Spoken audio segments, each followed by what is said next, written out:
होगा वो इतना खूबसूरत नहीं होगा, ना इवन टोन कलर होगा। वहाँ पे आप थोड़ा सा समझ पाएंगे कि कलर में चेंजेस है, तो वहाँ पे केमिकल का यूज अब ये कलर का गेम बड़ा कंफ्यूज कर देता है कि कैसे समझा जाए। डॉक्टर आशीष जायसवाल जी, आपका बहुत बहुत स्वागत है। आप मार्केट में जाते हैं तो क्या करते हैं? देखिए, दो बातें बहुत इंपॉर्टेंट हैं कि सबसे पहले तो जो हम लोग ये बोलते हैं कि सीजनल फ्रूट्स ही अपन लोग लें, उसमें चांसेस कम होते हैं बिकॉज वो बहुत ज्यादा नंबर में फ्रूट्स मार्केट में आते हैं। बहुत मुश्किल है दो फ्रूट्स को डिफरेंशिएट कर पाना। चलिए, आप सबसे पहले दो फ्रूट जो सबसे इंपॉर्टेंट है, एक मैंगो है, एक बनाना है। तो अगर कोई मैंगो है, जैसा मैम ने बोला, अगर उसका शीन बहुत अच्छा है, बहुत उसमें कोई दाग नहीं पड़ा है, उसके अंदर कोई डॉट नहीं पड़ा है, तो और जो अंदर से बहुत बहुत टाइट है, ऊपर से बहुत शार्प दिख रहा है, तो वो एक ऐसा लग रहा है कि वो कार्बाइड से या इथिलीन ऑक्साइड से राइप्ड है। सिमिलरली अगर हम बनाना की बात करते हैं, अगर बनाना मिक्स कलर में हो, मतलब थोड़ा ग्रीन में हो, थोड़ा येलो में हो, थोड़ा उस पर ब्राउन कलर के फ्रेकल्स हो अंदर से, जब हम उसको बहुत टाइट ना हो, या कभी कभी देखिए कुछ बनाना होता है जिसमें ऊपर पूरा ग्रीन होता है, नीचे एकदम येलो होता है, इसका मतलब वो राइप्ड है केमिकल से।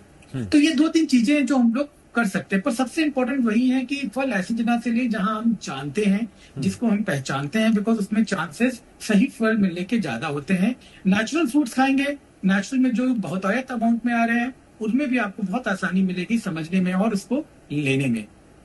अच्छा, केमिकल रैप्ड फ्रूट्स खाने से क्या क्या नुकसान होता है लॉन्ग टर्म में? देखिए, सबसे पहले तो समझते हैं कि और दो तरह के केमिकल हम लोग यूज करते हैं फ्रूट रैपिंग में। पहला तो होता है इथिलीन ऑक्साइड, दूसरा था कार्बाइड। जो कार्बाइड है, ये इंडिया में इसको हम लोग यूज नहीं कर सकते हैं, ये बहुत ज्यादा दिक्कत कॉज कर सकता है, एक्यूट भी कर सकता है और लॉन्ग टर्म पे भी कर सकता है। तो carbide is illegal in India. हाँ, इथिलीन ऑक्साइड को हम लोग सेफ मानते हैं, मगर अगेन प्रॉब्लम क्या होती है, जो कंसेंट्रेशन है वो बहुत इंपॉर्टेंट है। लो कंसेंट्रेशन में इथिलीन ऑक्साइड में फ्रूट्स को राइप करना चाहिए, जो कि नहीं फॉलो होता है। जब आप कंसेंट्रेशन बढ़ाएंगे तो डेफिनेटली वो कॉज करेगा।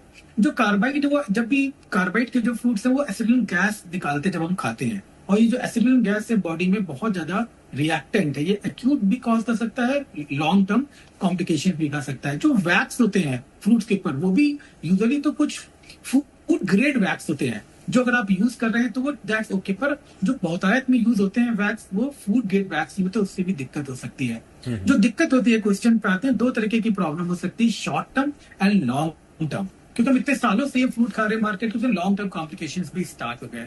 अगर हम शॉर्ट टर्म की बात करते हैं तो सबसे पहला तो साइड इफेक्ट होता है कि लोगों को लूज मोशन, डायरिया और अपर जीआई इंसल्ट होने लगता है, अब्डोमिनल पेन होने लग जाना, गले में थ्रोट में पेन होने लग जाना, चक्कर सा आना, गिडीनेस आना, और थोड़ा सा अगर ये ज्यादा अमाउंट अगर एसिडिक गैस का निकल जाए तो कुछ लोगों को हार्ट रेट बढ़ सकता है, हाथों में ट्रेमर्स आ सकते हैं, या ब्लड प्रेशर भी ऊपर नीचे हो सकता है। ठीक है। जो कुछ लोग इंजेक्टेबल्स डालते हैं, जो तरबूज में डाला है, वो सबसे खतरनाक टाइप का, अगर वो होता है तो उससे सारे रिएक्शन हो सकते हैं। दूसरा हो सकता है कि जो लॉन्ग टर्म में दिक्कत हो सकती है। जो लॉन्ग टर्म अगर हम बात करते हैं तो सबसे इंपॉर्टेंट जो फ्रूट जो आर्गन है वो है ब्रेन। मेमोरी का लॉस होना, गिडीनेस में रहना, तो ये जो लॉन्ग टर्म पे जो कार्बाइड्स या इथिलीन ऑक्साइड है ब्रेन पे डैमेज करते हैं। और सेकंड जो इंपॉर्टेंट ऑर्गन है वो हमारा किडनी होता है। किडनी में भी किडनी फेलियर तक भी धीरे धीरे लोगों में प्रॉब्लम कर सकते हैं, अगर आप वही सेम फूड अगर इथिलीन का ले। अब एक और